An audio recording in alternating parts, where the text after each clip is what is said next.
From advertising to software as a service to data. Across all of our programs and clients, we've seen a 55 to 65% open rate. Getting brands authentically integrated into content performs better than TV advertising. Typical lifespan of an article is about 24 to 36 hours. If we're reaching out to the right person with the right message and a clear call to action, then it's just a matter of timing. Welcome to the MarTech Podcast, a Ben J. Schaap LLC production. In this podcast, you'll hear the stories of world-class marketers that use technology to drive business results and achieve career success. We'll unearth the real-world experiences of some of the brightest minds in the marketing and technology space so you can learn the tools, tips, and tricks they've learned along the way. Now here's the host of the MarTech Podcast, Benjamin Shapiro. Welcome back to the MarTech Podcast. Okay, today we're going to discuss a channel of marketing that most people do not associate with technology: public relations. Joining us is Lindsay Stuart, who is the Vice President of Business Intelligence at the Borges Agency, which is a consumer technology-focused PR firm. Lindsay and her team at the Borges Agency have developed data-driven marketing strategies using media relations, influencer relations, and social media to drive brand results for companies including AT&T, Marshall, DirecTV, and Strava. And in this episode, Lindsay is going to tell us about her approach to using data to generate brand buzz. Here's our interview with Lindsay Stuart, the VP of Business Intelligence at the Borges Agency. Lindsay, welcome to the MarTech Podcast. Thanks for having me. Absolutely. It's wonderful to talk to somebody in a channel that we normally don't think of in terms of marketing and technology, but the Borges Agency actually integrates a lot of those. So why don't we start off by you telling us a little bit about what the Borges Agency is, what it does, and what's your role at the company? Sure. So we're a PR agency out of Miami, Florida. As you mentioned, we focus entirely on consumer electronics. So all of our clients fall in the tech space, which is perhaps why most of the clients that we work with expect a high level of sophistication out of the marketing tools and the PR measurement that we end up providing to them. So we primarily work with clients on PR and media relations. So that's everything from launching the new tech product or service that they are launching to things like media events, visibility for executive team members, and social media and influencer relations. Those are kind of the core capabilities that we have. And in terms of what I do at the Borges Agency, my role has really been developed just based on a huge lack in the PR industry for a focus on data and ultimately in the gap in measuring how successful your PR programs can be. Historically, PR agencies have been infamous for just not providing great insight into what their programs do. And as a result, a lot of companies have grown frustrated with PR agencies. So my role is entirely built on just trying to ease that frustration and help to arm our teams with the right types of data that they need to both execute and to measure their programs. Can I gripe to you about my PR sob story? Yes. I feel like everybody's had one of these. And the reason I bring it up is I think that it's typical for how people think of how PR agencies work. When I was running my startup, a guitar lesson service meant to connect guitar students and teachers for live lessons, I hired a very small boutique PR agency who took a couple $1,000s of budget and said, we're going to craft a story, do the outreach, and get placements for you to help promote your brand. And what ended up happening was they spent a couple hours helping me write a press release, which got me published in a various number of papers, but it was just people republishing the press release. And then they said they were going to reach out to people that they know, and everything was very much relationship based. Those writers came back and said, this is not a big enough company for us to write about, and my budget was gone. Yeah. Sounds like it's not a story that you haven't heard before. It's definitely not. We have a lot of companies that come to us with similar stories. And there's a very tired approach that a lot of PR agencies take where they basically write up a press release, they put it on a wire service, and it syndicates to a bunch of sites that no one ever goes to. Right. We don't even use those services for that reason, because we don't think that they actually produce results. And most of the time, clients end up coming to us and saying, how can you do it better? And luckily, we have a lot of really great stories that we're able to share with them on not only we were able to generate real stories for them, but also that they made a tangible impact on their business. And that's ultimately what people care about and companies should care about. So with my difficulty using PR, it's a channel I've traditionally stayed away from because, in my opinion, it can be very high risk, right? You're paying someone with the hopes of getting placement as opposed to with things like content where you're building an asset, or with digital marketing, you know what you're buying inventory. Now, that said, there are plenty of companies that have used PR as an incredibly effective marketing strategy. I think Twitter is probably a great example. Their marketing strategy was obviously very viral, but PR got a hold of Twitter as a new phenomenon and really ran with it. And it's one of the ways that the company had such exponential growth. Talk to me a little bit about your approach. How is it different from I know a guy at the New York Times and he might write about your guitar lesson startup if he feels like it that day? What's your approach like? Our approach, it always is definitely relationships. But to your gripe, one of the things that we like to do is do a very robust analysis of the media landscape so that we're not just doing it based on relationships, but we're also creating extremely compelling stories that aren't just, here's your brand and take it or leave it, but how can we make that newsworthy and what can we learn from the stories that are already out there, and basically use those insights to pitch the media in a very compelling way. And luckily, we have so many different stories of clients who've come to us with not a lot to offer, but we've been able to kind of pull all of that into a really nice story based on some of the research that we're able to dive into and figure out what's going to work with the media.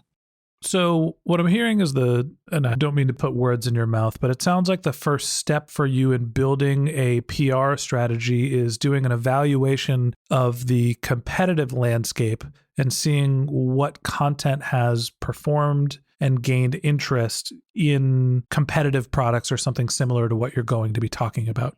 Exactly. And actually what we do is we use a tool called BuzzSumo, and basically the first 2 weeks of working with a client, we'll bring them in and we'll go out and look on this tool, which basically looks at news and blog sites across the web and finds what are the storylines around a specific topic that have been most shared by consumers. So as opposed to just looking at what's published, we look at what consumers actually care about and what they're sharing and actively reading. And as a result, when we go out and pitch the media, we know and we can back up that the story that we're pitching is likely to be successful for them. And having that kind of media first mentality where we're telling them this is why you should publish something because it's going to be successful for you really helps both on building relationships and on getting published.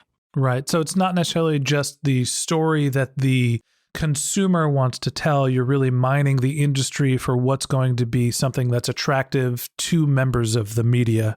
Yeah. And one of the other things that's important is just what are consumers searching for right now? We use things like Google Trends and a tool called SEMrush, where we go in and actually look at what the search volume is around certain keywords. And we're able to use that to inform the types of pitching angles that we go for. We use it to determine which targets we want to go after. You know, if we're working with a headphone brand, there's something like 20,000 monthly searches for best headphones. So being able to go in and select the targets that we think are the ones that are topping that search result for those search terms is extremely important to their strategic plan.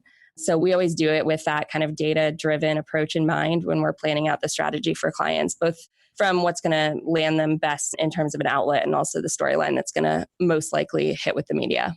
Right. So BuzzSumo is basically your way to look at what has already been written, and then you're using a SEO optimization tool to try to understand what are some relevant keywords that you can then package and hand to a media member and saying, here's why we think this could drive a positive return for your article.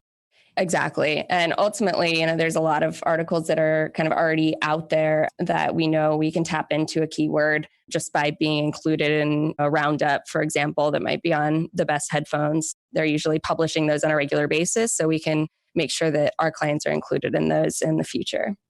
Okay. Talk to me about the outreach process. Once you have your media outreach package, you have something that you want to bring to a journalist in terms of here's why the story would be compelling. What do you do to, A, build those relationships if you don't already have them? How do you approach journalists? And then how do you keep track of who you've reached out to and who's interested?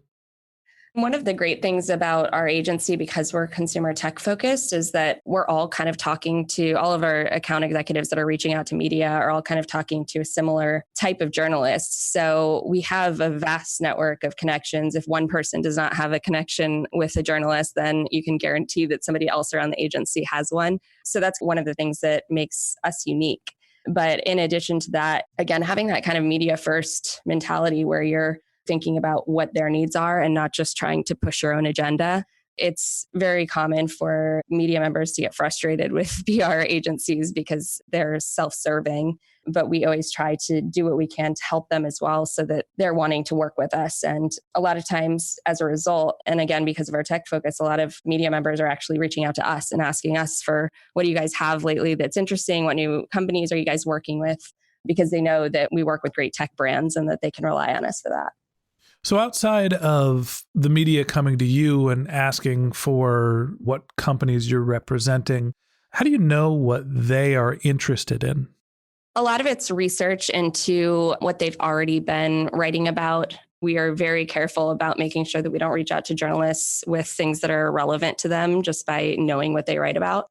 So digging into that is super important. And because we are so tech focused, we have a pretty good pulse on what tech writers are writing about. So most of our team members are techies themselves. So they kind of read all of these things and they're familiar with them on a personal level as well, which certainly helps. Okay. And in terms of keeping track of who's reaching out and who's interested, is there any technology or service that you're using to sort of do your project management? No, that's more kind of to each person's way of doing things. We don't have necessarily a project management tool because most of it's through email and phone, sometimes text. But yeah, it's more just kind of a one-off basis. And everybody's pretty good about maintaining those relationships ongoing. It's not really the type of thing where we're just reaching out to a person and when they reach out back to us, it's closed out the conversation. It's more of we have these conversations ongoing. There's an email chain that's been going on for years for a lot of these journalists that they are always open. Okay. So let's run a hypothetical. I'm running a guitar lesson website that has some sort of tech-enabled guitar near and dear to my heart. We decide that there's a story about music and technology. You do your outreach. How do you evaluate whether that campaign is successful? So there's a few different things. Obviously, press coverage being the first output of what we're aiming to get out for you guys. We would provide you with a rundown of all the press coverage that came out. And rather than just looking at how many placements we got, we're going to look more into the consumer activity around those placements. So how many people are sharing those articles online because they're so interested in the topic. We might look at your Google Analytics to understand if those people, as a result, were then going over to your website. We'll also look at things like backlinks in those articles because backlinks are extremely helpful for SEO. So if they have a backlink to your site, we'll look at a metric like domain authority to better understand whether that was a really high impacting link towards your search visibility. And then we also have a few different estimations that we use for things like estimated views on an article. I would say that's secondary to some of the more precise metrics that I just mentioned, but we will provide that just to give you a better point of view on how many potentially could have seen that article. And then qualitatively, a positive article is much better than a neutral article. And obviously a negative article is not going to do much for your brand. So having really positive tonality, understanding the keywords that are being used to associate with your brand is extremely important. And it also provides us with some insight into how to more effectively pitch your brand in the future. Interesting. The idea of tonality when you're pitching a PR agency, does that happen often where you have a relationship, you're asking somebody to write about your customers' products or services, and they come back and write something negative? Yeah, I mean, you run the risk when specifically sending out products for review, which is a common practice specifically for tech products where they'll want a hands-on experience with a product. So it's definitely important and it's a step that we take at the very beginning to make sure that you know what you're going to get when you send it out. And typically what we do is we work with journalists on the back end to do kind of a test run that won't be published. And this is something where we would do it with 1 or 2 journalists pre-launch and work with them under NDA and ask them to just review it, give us their feedback. And typically what we'll do with that information is we'll hand it back to the client and say, look, these are some of the things that you need to fix before we go into a formal review process where you're sending this out, because we don't want you to start working with us and then we send out all these products and it's negative. But they're editorial opinions, so we can't always control what's going to come out of it. But the best way to avoid that is, of course, to test in advance and make sure that you know what changes need to be made to ensure a positive review. Yeah, they never write the article the exact way you want them to, do they? They don't unless you pay for an ad on their site. That goes back to my original point about having some questions about PR. Talk to me a little bit about the scale of a quality campaign and also what's the cost. I'm trying to dive down into ROI. Obviously, there's a range for costs and how effective these campaigns are, but give me a high, medium, low scenario of what customers see when they invest in PR.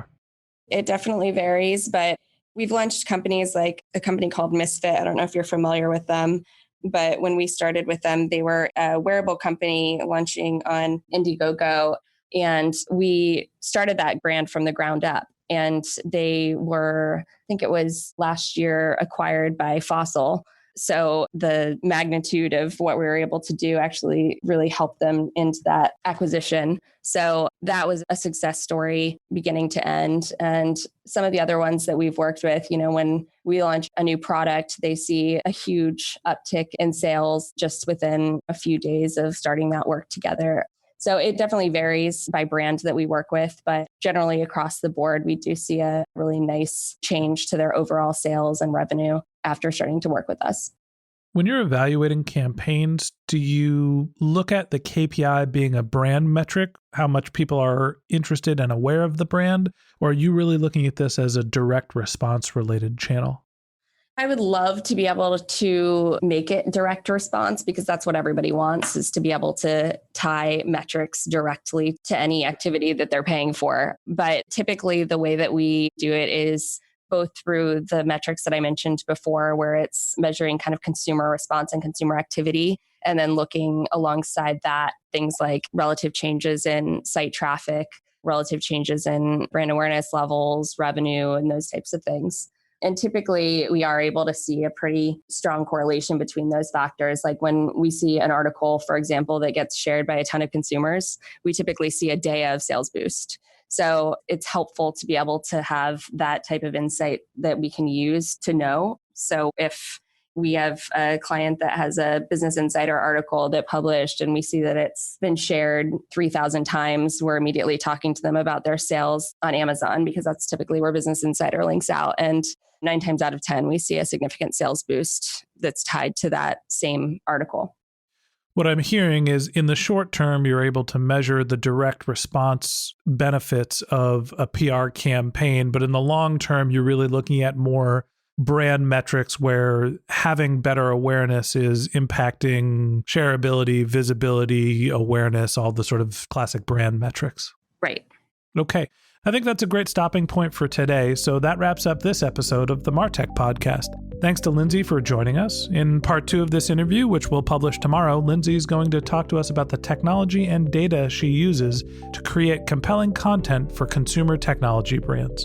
If you can't wait until our next episode and you'd like to learn more about Lindsay, you can click on her bio in our show notes or go to the Max Borges Agency website, which is maxborgesagency.com. If you're a subscriber to the MarTech Podcast, thank you very much. We want you to feel like a member of our community. So if you have questions, comments, or if you'd like to be a guest on our show, feel free to reach out through the Contact Us link in our show notes or on social media. Our company's handle is Ben J. Shap LLC on LinkedIn and Twitter, and my personal handle is Ben J. Shap, BenJShap. If you haven't subscribed yet and you want a weekly stream of marketing and technology knowledge in your podcast feed, in addition to part 2 of our episode with Lindsay Stuart from the Max Borges Agency, we've got some great episodes lined up in the next few weeks. So hit the subscribe button in your podcast app and we'll be back with you tomorrow. Okay, that's it for today. But until next time, my advice is to just focus on keeping your customers happy.